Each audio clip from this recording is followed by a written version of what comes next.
Dear students, today we shall study the second poem in your syllabus. The title of the poem is The Psalm of Life, which is written by H.W. Longfellow. Henry Wordsworth Longfellow is the full name of the poet. The word psalm is written Psalm, but in pronunciation it is psalm, not psalm or like. So the Psalm of Life is the title of the poem, which means psalm in Hindi means भजन या स्तुति गीत of यानी का, life यानी जीवन. So this poem is an adoration, an appreciation of life. जीवन की स्तुति या जीवन का भजन, जीवन का मंत्र भी आप कह सकते हैं. In this poem, the poet describes what the real purpose or aim of life is. He says that the real purpose of life is not just to enjoy pleasures and joys of life, or in other words, just to get drowned in sorrows is also not the real purpose of life, but the real purpose of life consists of in moving from one success to another. So let's begin with the first stanza of the poem. The poet says, life is real, life is earnest, and the grave is not its goal. Dust thou art, to dust returnest, was not spoken of the soul. He means to say, poet के कहने का मतलब है कि life is real, life यानी जीवन, is यानी है, रियल यानी वास्तविक. जीवन वास्तविक है, जीवन यथार्थ है, जीवन हकीकत है, यानी जीवन कोई सपना नहीं है. लाइफ इज अर्नेस्ट, जीवन है, अर्नेस्ट यानी सीरियस, सिंसियर. जीवन गंभीर है, जीवन को गंभीरतापूर्वक लिया जाना चाहिए और गंभीरतापूर्वक जिया जाना चाहिए. जीवन कोई खेलने की वस्तु नहीं है. And the grave is not its goal, और द ग्रेव यानी कब्र. कब्र से यहाँ अभिप्राय है मृत्यु से, और कब्र या मृत्यु इस माने है नॉट यानी नहीं, इट्स गोल यानी इसका लक्ष्य. और जीवन का लक्ष्य केवल उद्देश्यहीन रूप से जीते चले जाना और अंत में मृत्यु को या कब्र को प्राप्त हो जाना नहीं है. तो जीवन वास्तविक है, जीवन कोई सपना नहीं है. जीवन गंभीर है, उसे गंभीरतापूर्वक लिया जाना चाहिए, और उद्देश्यहीन रूप से जीते चले जाना और अंत में कब्र को प्राप्त हो जाना, मृत्यु को प्राप्त हो जाना, ये जीवन का लक्ष्य नहीं है. आगे वो कहते हैं कि डस्ट दाउ आर्ट. डस्ट यानी मिट्टी, thou means you, art means are. Dust you are, यानी मिट्टी तुम हो. और to dust returnest, to dust यानी मिट्टी को, रिटर्न यानी लौटना. मिट्टी को लौट जाओगे, मिट्टी में मिल जाओगे. तो जैसा कि कहा जाता है कि मानव शरीर जो है वो मिट्टी है और मृत्यु के पश्चात मिट्टी में मिल जाता है. तो वो कहते हैं कि तुम मिट्टी हो और मृत्यु के पश्चात मिट्टी में ही मिल जाओगे, चाहे जला दिया जाए या दफना दिया जाए या जिस भी विधि से शरीर को अंतिम संस्कारित किया जाए. तो कहते हैं तुम मिट्टी हो और मिट्टी में मिल जाओगे. ये बात was not spoken of the soul. ये बात वॉज यानी थी, नॉट यानी नहीं, स्पोकन यानी बोली गई. ये बात नहीं बोली गई थी. Of the soul means about the soul, आत्मा के विषय में, आत्मा के बारे में.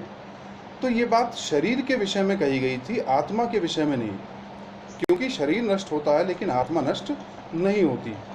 जैसा कि शास्त्रों में कहा जाता है, आत्मा अजर अमर है.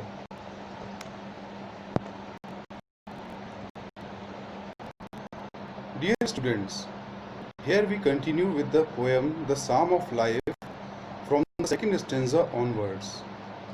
So the second stanza is there. The poet says, not enjoyment and not sorrow. Not any नहीं, enjoyment means आनंद, आनंद नहीं, and not sorrow, और दुख नहीं, sorrow means दुख. आनंद नहीं और दुख नहीं, यानी ना तो आनंद और ना ही दुख. इज यानी है, और यानी हमारा, डेस्टिन यानी डेस्टिनी मीन्स भाग्य, डेस्टिन यानी भाग्य में लिखा हुआ, किस्मत में लिखा हुआ। तो ना तो आनंद और ना ही दुख है हमारी किस्मत में लिखी हुई, भाग्य में लिखी हुई। एंड यानी अंत या लक्ष्य या मंजिल, और वे यानी रास्ता। तो ना तो आनंद और ना ही दुख है हमारी किस्मत में लिखी हुई मंजिल या रास्ता। यदि हम किसी समृद्ध परिवार में जन्मे हैं, सारी सुख सुविधाओं विलासिताओं का आनंद ले सकते हैं, तो केवल आनंद में मग्न रहना, सदैव आनंद में डूबे रहना। और इसके विपरीत यदि हम विपन्नता में, कष्टों में जन्मे हैं, तो केवल दुख मनाते रहना। ये दोनों ही स्थितियां हमारे जीवन का लक्ष्य या उद्देश्य नहीं है। बल्कि टू एक्ट यानी कार्य करना, बल्कि हमारे जीवन का लक्ष्य है कार्य करना, निरंतर अच्छे और श्रेष्ठ कार्य करते चले जाना। दैट मीन्स सो दैट, ताकि यह जिससे कि ईच टुमारो, जिससे कि प्रत्येक, टुमारो यानी आने वाला कल, जिससे कि हर अगला दिन, हर आने वाला कल फाइंड्स अस यानी टेक्स अस, ले जाता है, जिससे कि हर आने वाला दिन हमें ले जाता है या ले जाए फार्दर यानी आगे की ओर, देन टुडे यानी आज से, आज की तुलना में। तो इसलिए हमारा लक्ष्य है, हमारे जीवन का लक्ष्य है निरंतर श्रेष्ठ और अच्छे कार्य करते चले जाना, जिससे कि प्रत्येक आने वाला कल हमें आज की तुलना में आगे की ओर ले जाए। The poet comes up with a sound piece of advice. He compares the world to a large field of battle. वो संसार की तुलना एक व्यापक युद्ध क्षेत्र से, लड़ाई के मैदान से करता है और कहता है कि in the world's broad field of battle, in the bivouac of life, be not like dumb driven cattle, be a hero in the strife. Hindi में हम लोग अर्थ लेते हैं। तो कवि कहता है कि in the world's broad field of battle, in यानी में, वर्ल्ड्स यानी संसार के, broad field of battle, broad यानी व्यापक विस्तृत, फील्ड ऑफ बैटल यानी, फील्ड यानी मैदान, क्षेत्र, ऑफ बैटल यानी लड़ाई का। तो संसार के विस्तृत या व्यापक युद्ध के क्षेत्र में, संसार की तुलना वो एक व्यापक वृहद रण क्षेत्र से, युद्ध भूमि से करता है और कहता है कि संसार के इस व्यापक युद्ध के मैदान में बिवैक ऑफ लाइफ, इन माने में, bivouac means a short temporary camp for the armies. पुराने ज़माने में जिस प्रकार से युद्ध हुआ करते थे और फौजें दोनों तरफ से आकर के रण क्षेत्र चुन लेती थी और अपने अपने कैंप या शिविर लगा लेती थी, और लड़ाई पूरी होने के पश्चात 4-6 दिन अस्थायी रूप से वो वहाँ रहते थे और उसके पश्चात लड़ाई समाप्त होने के पश्चात चले जाते थे। तो ये अस्थायी पड़ाव, ये टेम्परेरी कैंप्स कहलाते थे, बिवैक। तो कहते हैं इन द बिवैक ऑफ लाइफ, संसार के व्यापक युद्ध क्षेत्र में, और इन द बिवैक ऑफ लाइफ यानी जीवन के इस बिवैक यानी अस्थायी पड़ाव में। ये जीवन क्या है? एक अस्थायी पड़ाव। हम सभी इस संसार में अस्थायी रूप से रहने के लिए आए हैं, कोई भी स्थायी रूप से यहाँ नहीं है, कुछ समय के लिए हम सब हैं, उसके बाद नहीं है। तो कहता है कि संसार के इस व्यापक युद्ध क्षेत्र में और जीवन के इस अस्थायी पड़ाव में, बी नॉट, बी यानी बनिए, नॉट यानी नहीं, लाइक यानी तरह, डम ड्राइविन कैटल, डम मीन्स स्पीचलेस, गूंगे, ड्राइविन यानी हाँके हुए, तो गूंगे और हाँके गए पशुओं की भांति मत बनिए, जिनके अंदर अपनी कोई विचारशीलता, चिंतन, बुद्धि, विवेक नहीं होता। वो अपने जीवन, अपने भाग्य का निर्धारण स्वयं नहीं कर सकते। बल्कि B a hero in the strife, बल्कि अपनी बुद्धि, अपने तर्क, अपने विवेक का प्रयोग कीजिए। और बी यानी ये बनिए, हीरो नायक, वीर, विजेता, इन द स्ट्राइफ, इन माने में, स्ट्राइफ यानी संघर्ष में, जीवन के संघर्ष में।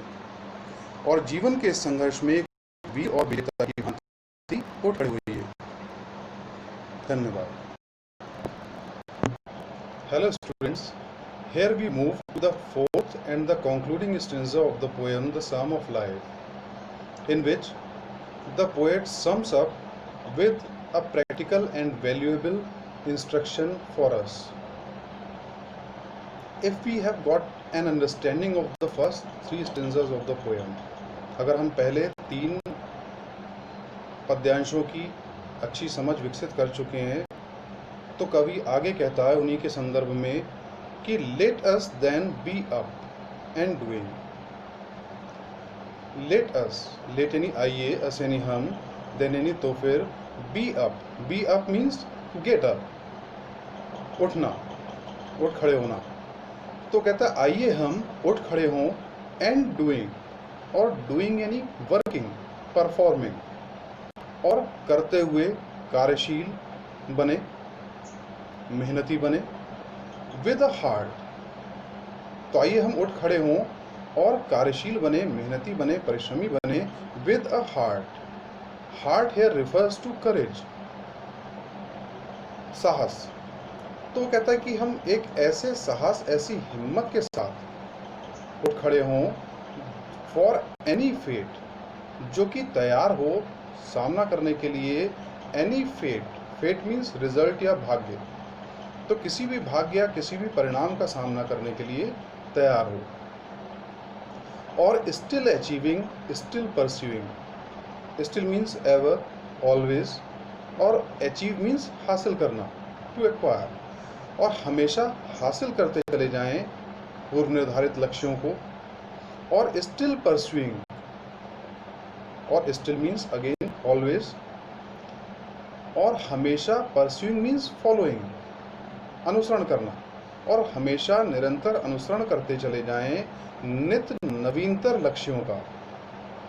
हम पहले से हमेशा पूर्व निर्धारित लक्ष्यों को हासिल करते चले जाएं परिश्रम के दम पर, और निरंतर आगे नए नए लक्ष्यों की ओर बढ़ते चले जाएं, और लर्न, और सीखें, लर्न यानी सीखना, और सीखें टू लेबर यानी परिश्रम करना, वर्क हार्ड, और सीखें परिश्रम करना, एंड टू वेट, और वेट यानी प्रतीक्षा करना, और सीखें प्रतीक्षा करना। किस लिए? जब तक हमें अपनी मेहनत और ठाव के अनुरूप परिणाम प्राप्त नहीं हो जाते, तब तक धैर्यपूर्वक प्रतीक्षा करना, ये भी हमारे अंदर होना चाहिए। With this and this poem. इसी के साथ मैं आगे आपको पूरी पोएम की फोटो इमेज और ग्लॉसरी ऑफ डिफिकल्ट वर्ड्स, है ना, कठिन शब्दों की एक शब्दावली भी जो है वो नीचे डाल दूंगा, जिससे कि आप उनके सहायता से समझ सकें इस पोएम को और बेहतर तरीके से। धन्यवाद।